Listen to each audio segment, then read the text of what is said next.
Hello again, YouTube land. So, today is Monday, and I'm trying to get a significant amount of stuff in my life back into some functional order. Because lack of structure, as I've previously mentioned, probably more than once, drives me insane. Which, when you're as crazy as I am, you really can't afford. So, Sam and I had a relatively good weekend and went out to several places. What he calls thrift and freight and discount stores, which I suppose technically is their name, I call the land where bad crap went to die. My dad has a predilection for these stores, and actually my stepmom also does, which is why they make a great pair. I never have. That gene got left out of me. I take after my biological mother in that respect. I have a sensibility and proclivity, I think is the word I want, for not secondhand items. I don't like shopping at Goodwill and Salvation Army and thrift stores, and in those respects I'm specifically referring to clothing, just because I'm phobic like that. Furniture, etc., books, DVDs, okay, yeah, fine, that's great. I like secondhand music shops, so I guess it's subjective. But one of the things we picked up, excuse me, well, we picked up a bunch of stuff. Oh my goodness, it's dry in here. Sorry. We picked up a bunch of stuff, primarily odd food items, because, you know, it's Sam.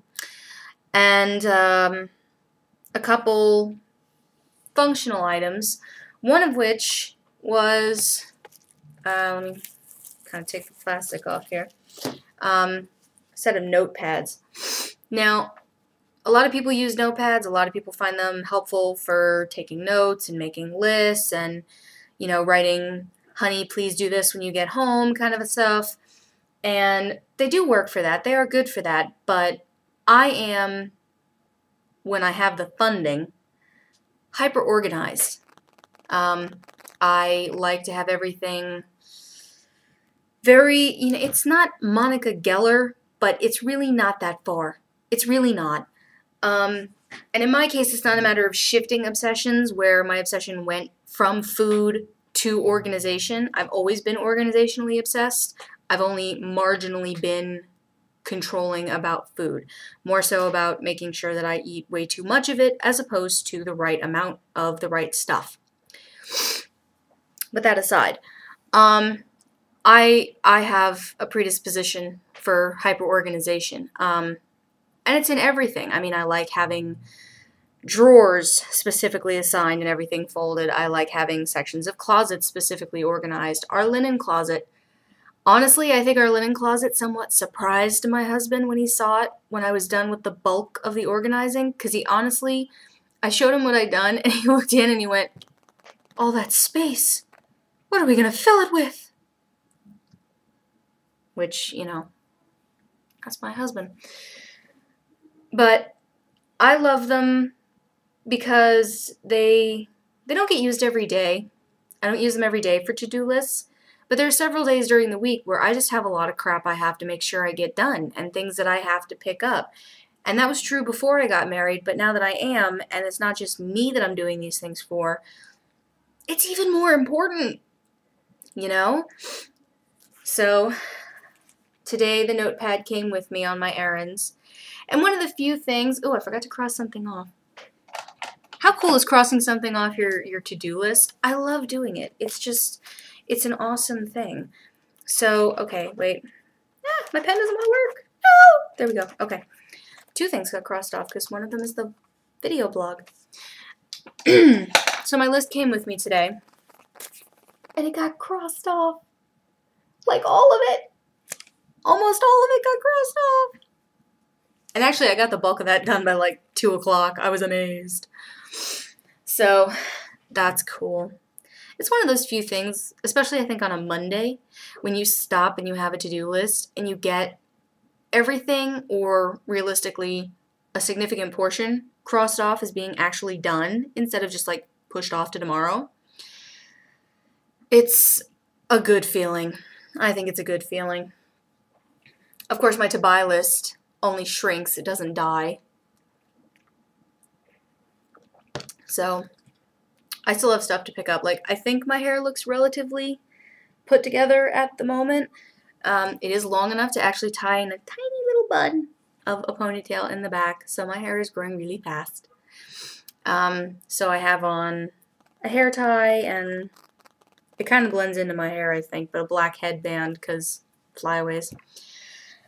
But yeah, it's been productive, and that's a good thing.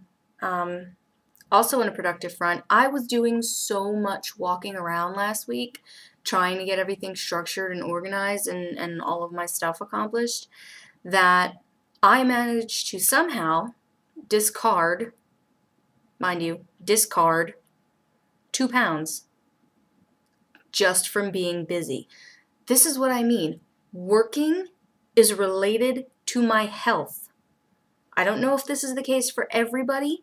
I don't know if this is a significant statistic for people who also face excessive weight like I do, but working has a serious component, variable factor to how I stay healthy and how I manage my calories and my exercise. Walking has always been the best exercise for me.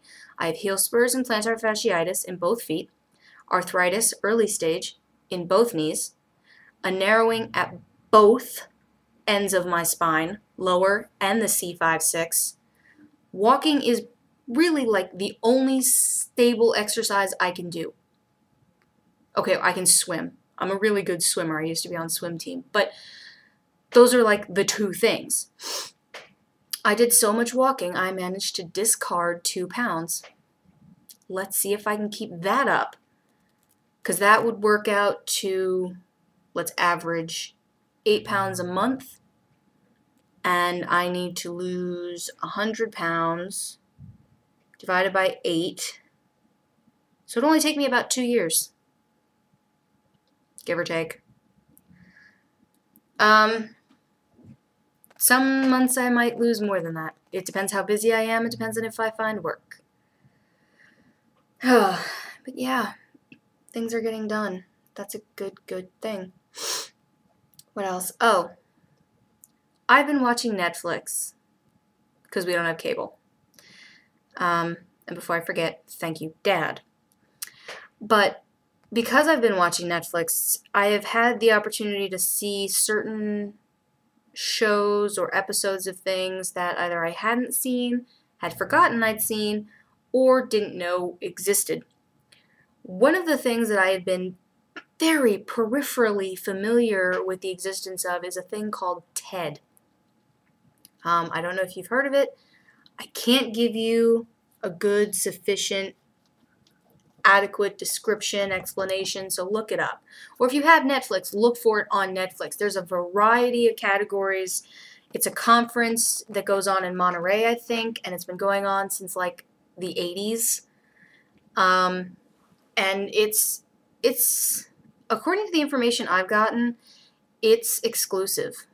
It's one of those things where you only get to go if they invite you.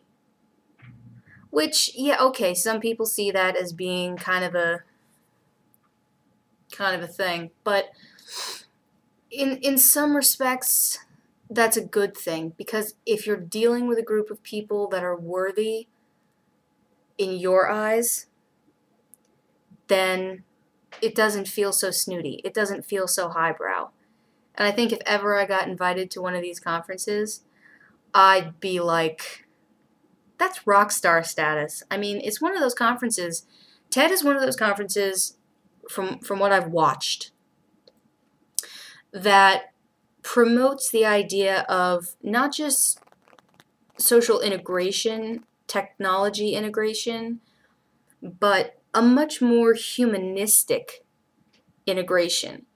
Yes, technology is a means to an end. Social media is a means to an end. But TED is a rare entity in and of itself, from what I gather, because it was founded with the understanding that there is no exclusivity.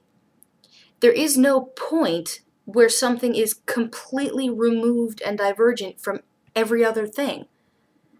So topics can cover absolutely anything from astrophysics to theoretical physics to theology, philosophy, social media, beauty, technology, science fiction, creativity, food revolution.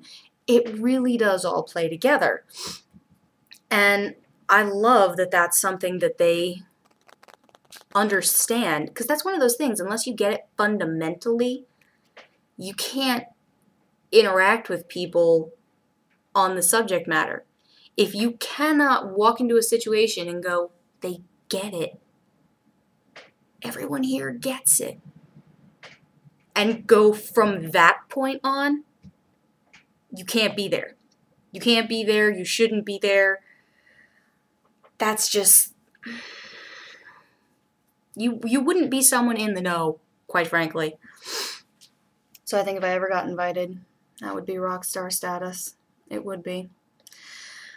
But I don't know if that will ever happen. It's just little me and my video blog, and I have all of, like, what, 5 subscribers? So, I don't know. I need to push myself more into the field of active commentary, I think. I have some connections. Not a lot. Some. Maybe someone will be nice and suggest me to someone else for something. I've been told before that I have a wonderful voice for radio. I've been told a significant number of times I have a gift for public speaking. And the thing of it is that commentary, a lot of it, if you ask me, has to be stream of thought. It has to be. It has to be conversational. It cannot be something... Alright, before I say that, I'm not going to say that. It can be scripted, but that's commentative. That's not commentary. Commentary is a running dialogue. What you see on a DVD where the directors and the producers and the actors give commentary, they're watching it in the studio and commenting as thoughts pop into their head. Commentative is where you script your opinion of something so it's perfectly worded to get the exact meaning across that you want, and then read for people's consumption. Of course, I could also look into, doing voiceover work, but you have to... There's a specific group of people you have to know and work with for that, and as talented as I know I could be at vocal work, I don't know that it's worth the effort, because it's shaky at best to find something on any kind of regular basis. I mean, I would like to do it. I love to talk, obviously, but I don't know. I need to be more social. I need to be more out there with myself, I guess, as it were. And that's part of the reason I think that I like the TED conferences, because I guess the way it works is that of all the people they invite to speak, each person only gets like 18 minutes to talk, something like that. And these are subject matters that in conventional society don't get discussed for 18 minutes. They get discussed over a period of 18 days, weeks, months, or years. So to have only that very brief window where people are willing to pay attention to you in a formalized setting, man, you gotta friggin' get right to it. You have to know before you go, and when you go, you better bring it, because people will land on you if it ain't brought. But speaking of time limits, I'm looking at my little counter clock here, and it's really down to the wire of my 15-minute limit. So I may or may not post again this week. I don't know. Depends what else happens and how chatty I feel, so it's pretty likely I'm going to post again. But yeah, if you haven't checked out TED, I suggest looking into it. There's a website for everything now.